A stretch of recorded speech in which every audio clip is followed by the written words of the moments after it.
Me? You were in my testicles once. Now, when your dad says that, it's very awkward. But the scary thing about that was, my mum said that.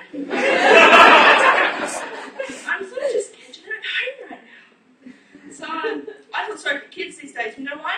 Because they're hidden away from the truth. You know, I knew a little girl and she had to go for surgery, and the doctor's explaining the procedure quite nice, and he goes, "No, honey, all I'm going to do is give you something that will put you to sleep." Now, take those words, put to sleep. The week before, her parents pulled her aside and said, "Honey, your cat's been put to sleep." I don't think she ended up having that surgery. So I think I'm going to be honest with my kids, you know, straight up. Tell them everything that's happened. So I'm going to run up to her and go, honey, your cat's dead! Hit by a car, guts everywhere. It's amazing, artistic, beautiful. Quite ironic how we called him lucky because he's not anymore. And I'm going to be straight out about where the stork came, where babies come from. Because I'm not going to tell them about the stork. Because that's a load of bullshit, isn't it? Left at your doorstep overnight? If that was true, there would be no babies in my area because I live in Mirrabooka. You need something overnight, it's gone the next day. So I made the mistake of using a public toilet the other day. And I walked into the men's toilet. And, it's embarrassing. You can't turn around and walk out and let people know what you've done. So you soldier on. And you sit in the wall cubicle because you think it's a toilet. You've never seen one before. And you think when you're sitting, I just get shorter, fatter and smellier. But the men's toilets are disgusting. Nothing like women's. We have flowers and rainforests instead of toilet paper. And we don't have toilet holders, no. We put our toilet rolls on the horns that belong to the unicorns that stand at the end of our cubicles. But the men's toilets, you walk in and everything is wet. It's like World War III, but of the germs and the sperms. But how does everything get wet? Do men stand at the cubicle, peeing, and when someone enters, do they turn around and go, "Hi"? Or do all grown men like to go into public places just to play fire truck? You know, running around, "Higher, woo, there's a fire over here." It's just disgusting. So I think when I need to go to the toilet, no public toilets, I'm going to use a diaper.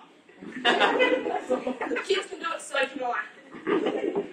So I read a weird law the other day. I was reading on word laws, and it's based in Lebanon. This is true. In Lebanon, it is legal for men to have sex with a female sheep. Now, if they have sex with a male sheep, or eat it afterwards, the punishment is death. So bestiality is okay, but homosexual bestiality isn't. But I have to think, if it's illegal to fuck a sheep in Australia, but legal to do so in Lebanon, why are all the New Zealanders coming here?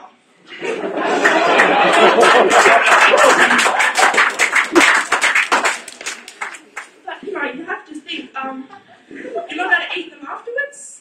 And I'm not talking eating it out. I'm talking cutlery. It gives me meaning to the term wine died at 69. So, I've just forgotten the next part, haven't I? Oh, that's right.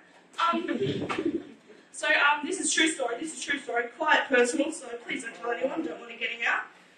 This happened to me a few weeks ago. I was at the front showing off to a few friends that I could do cartwheels and make cooking. And on about the 4th or 5th try, I fell, landing on my ass, right on a bull ant hill. Now, as if it wasn't embarrassing enough that I'd fallen over, but as I stood up, there was a bull ant stuck right in the crack of my ass. Now, as you stand up, your ass cheeks clench together. So I found out that day they go straight together. So can you imagine how that poor little ant felt, being crushed between a fat white girl's cheeks? It sort of bit my ass. So it was really painful. And I couldn't get my friends to pick it up because it was embarrassing. So I had to run to get my sister-in-law to pick it up. Running with my hands on either cheek so I could separate them. Running like this. So she could flick it out.